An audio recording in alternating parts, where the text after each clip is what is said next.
अस्सलाम वालेकुम बच्चों, मैं आप लोगों को ना मार्क कराती हूँ स्पोर्ट्स फिजियोलॉजी।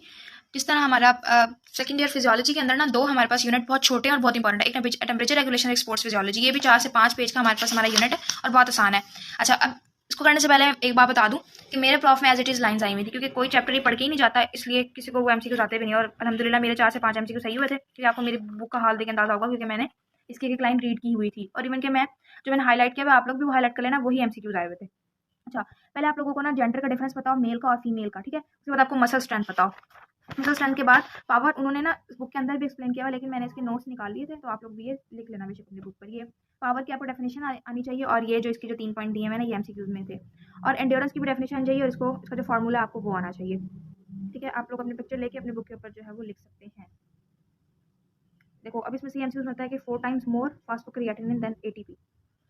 खैर, ये मैंने सारा शॉर्ट फॉर्म में लिख लिया था। अब ये वाला इंपॉर्टेंट एसईक्यू है कि recovery of aerobic system after exercises. ये आप लोग एज इट इज याद कर लेना। हम चलते हैं चैप्टर के ऊपर। फीमेल एंड मेल एथलीट्स का आपको बताओ, ठीक है। अब यहाँ पे अवेलेबिलिटी ऑफ एक्स्ट्रा फैट कैसी होती है, इसके ये 3 पॉइंट्स आने चाहिए। टेस्टोस्टेरोन आप लोग पता हो आपको स्पोर्ट्स फिजियोलॉजी में, जिस तरह हम लोग की रिप्रोडक्शन फिजियोलॉजी में एस्ट्रोजन, प्रोजेस्टेरोन हार्मोन्स इंपॉर्टेंट है, आपको यहाँ से टेस्टोस्टेरोन और एस्ट्रोजन पता हो, क्योंकि यही होते हैं जो हमारी बोन की वीकनिंग वगैरह में हेल्प करते हैं। आगे जाके आप लोग बहुत डिटेल में ऑस्टियोपोरोसिस और ये वो पढ़ोगे।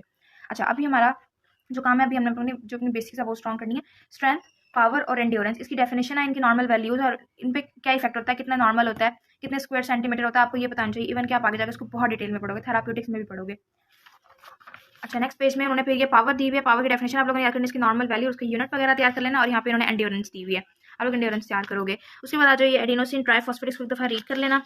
फास्फोक्रिएटिनिन सिस्टम, इसको एक दफ़ा पढ़ लेना। और ये कि कहाँ पे यूज़ होता है फास्फोक्रिएटिनिन सिस्टम, ठीक है। ये जो ग्लाइकोजन लैक्टिक एसिड सिस्टम है, ये भी इंपॉर्टेंट है कि इसमें 4 एटीपी मॉलिक्यूल्स हम लोग यूज़ करते हैं, और पायरुविक एसिड मॉलिक्यूल्स, जो ग्लूकोज मॉलिक्यूल सेपरेट हो जाता है पायरुविक एसिड मॉलिक्यूल्स के अंदर। ये वही बायोकेमिस्ट्री वाली बातें भी हैं। अच्छा, इसको एक दफ़ा पढ़ लोगे जब आप लोग। अब आ जाओ यहाँ पे, जो ये फास्फोजन सिस्टम में कितने मोल्स ऑफ एटीपी पर मिनट लगते हैं, ये सारे हैं हमारे पास एमसीक्यूज। अब ये जो डायग्राम इसमें दी हुई है ना 85.1, ये एमसीक्यूज है, तो ये आप लोगों ने एक दफ़ा ड्रॉ करना भी सीख लेना। अच्छा, ये टेबल इंपॉर्टेंट है हमारे पास कि हमारे पास कौन कौन से एनर्जी सिस्टम यूज होते हैं। उसके बाद अब इस डायग्राम के ऊपर आ जाओ, ये प्रिंसिपल्स ऑफ ऑक्सीजन डेप्टी एसईक्यू में पूछ सकते हैं। इसकी एक्सप्लेनेशन उन्होंने दिए हुए यहाँ पर। पहले डायग्राम अच्छे तरीके से समझ लेना, उसके बाद आप लोगों को ये लिखा हुआ भी समझ आ जाएगा। गाइडन का यही है कि अगर डायग्राम अच्छे से कर लेते हैं, एक्सप्लेनेशन करने की इतनी जरूरत नहीं पड़ती। अच्छा, अभी nutrients use during muscle activity important है, आपको पता है कौन कौन से न्यूट्रिएंट्स आपके वाइवा में पूछ सकते हैं, कौन कौन से न्यूट्रिएंट मसल एक्टिविटी में यूज होते हैं। उसके बाद हम लोग नेक्स्ट चलते हैं, तो ये मसल हाइपरट्रॉफी आप लोगों ने एससीक्यूज के लिए तैयार करनी है, और एक हाइपरट्रॉफाइड मसल्स के अंदर क्या क्या चेंजेस आती हैं, ये आप लोगों ने एससीक्यूज के लिए तैयार करना है। फिर फास्ट ट्विच फाइबर्स और स्लो ट्विच फाइबर्स, आप लोगों ने इसका डिफरेंस तैयार करना है, ठीक है। और ये कि यहाँ पे टेबल बना हुआ है ये वाला, ये एमसीक्यूज के लिए कि fast Twitch fibres, slow Twitch fibres marathon के अंदर कितने होते हैं, स्विमर्स के अंदर कितने होते हैं। ये करने के बाद oxygen consumption, pulmonary ventilation exercises, MCQs है यहाँ से। अच्छा, ये जो स्पोर्ट्स फिजियोलॉजी का चैप्टर है ना, इवन कि आपको 4th ईयर में जाके इमरजेंसी प्रोसीजर जब आप पढ़ोगे, तो उसके अंदर कुछ कुछ टॉपिक्स हैं उनसे बहुत ज्यादा मिलते जुलते हैं। तो आपको जब नॉर्मल फिजियोलॉजी आएगी, तो आप डिजीज पे करने में आप लोगों को मसला नहीं होगा, इसलिए आप अच्छे से इसको पढ़ जरूर लेना। अच्छा, फिर एक टर्म यूज होती है oxygen consumption and total pulmonary ventilation. तो आप लोगों को ये पता होगा टोटल पल्मोनरी वेंटिलेशन क्या होती है। कभी कभी वैसे करते हैं, छोटी छोटी डेफिनेशन देके ना वो एक ऐसी क्यों बना देते हैं। फिर नेक्स्ट हमारे पास ये important oxygen diffuse capacity of athletes, यहाँ से एमसीक्यूज आते हैं। उसके बाद हम लोग चलते हैं ये इफेक्ट्स ऑफ स्मोकिंग और पल्मोनरी वेंटिलेशन एक्सरसाइज, आप लोग रीड कर लेना। अब जैसे मैंने आपको अभी इमरजेंसी प्रोसीजर की बात बताई, इसमें कार्डियोवास्कुलर सिस्टम एक्सरसाइजेस, ये आप लोग अच्छे से तैयार करना। वर्कआउट पूर्वक कंजप्शन, इसका एक दफा बस पढ़ लेना। इसके जो भी एससीक्यूज है ना, वो बहुत कंफ्यूजिंग आते हैं, वो मैं at the end of the video पेश कर दूंगी इसीलिए। अच्छा, ये वाली अपनी जो डायग्राम है, ये लाजमी तैयार करनी है। बॉडी एक्सरसाइजेस, इसको दफा पढ़ लेना। अच्छा, इसमें सब हीट स्ट्रोक इंपॉर्टेंट है, वही टेम्परेचर रेगुलेशन वाला हीट स्ट्रोक कर लोगे तो भी इनफ होगा। बॉडी फ्लूइड साल्ट एक्सरसाइज, ये भी इसको दफा रीड करनी है। अच्छा, ड्रग्स एंड एथलीट्स, ये इंपॉर्टेंट है, इसको दफा अच्छे से पढ़ लेना।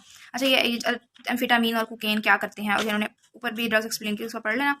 बॉडी फिटनेस प्रोलॉन्ग्स लाइफ, ये रीड कर लेना एक दफा। हम सुनते हैं ना कि जो लोग एक्सरसाइजेस करते हैं, उनकी जो एजिंग होती है वो कम हो जाती है, और जिनकी हेल्थ होती है या उनकी जो सेहत तंदुरुस्ती होती है, फिटनेस होती है, वो बढ़ जाती है। और ये सब चीज़ें किसकी जमानत थी कि उनकी लाइफ प्रोलॉन्ग हुई, तो हमने यही बात यहाँ पे एक्सप्लेन की, इसको रीड कर लेना। अच्छा, अब इसको कैसे, अगर मैं आप लोगों को स्पोर्ट्स फिजियोलॉजी के एससीक्यूज के बारे में बताऊं, तो आप लोगों ने इस एससीक्यूज के लिए जो टीपीटी के पास पेपर्स है ना, आपने वहीं से तैयार करने हैं। जब मेरे स्टैंड अप का पेपर हुआ था, तो 2 सवाल आए हुए थे, वो भी पास पेपर्स में थे। इवन के प्रॉफ में भी 2 सवाल वही जो पास पेपर में आए हुए थे, इसलिए कुछ एक्स्ट्रा करने की जरूरत नहीं। आपने डीपीटी के पास पेपर उठाना। एमबीबीएस में स्पोर्ट्स फिजियोलॉजी नहीं होती, तो आप लोग को वहां से नहीं मिलेंगे इसके, इसलिए आप लोग अपने डीपीटी वाले पास पेपर ही करना। इसके अलावा किसी क्वेश्चन हो तो पूछ लेना, और इसको आप लोग कोशिश करना कि गाइडेंस से तैयार करो, कहीं और जाओगे तो बहुत कंफ्यूज हो जाओगे। ओके।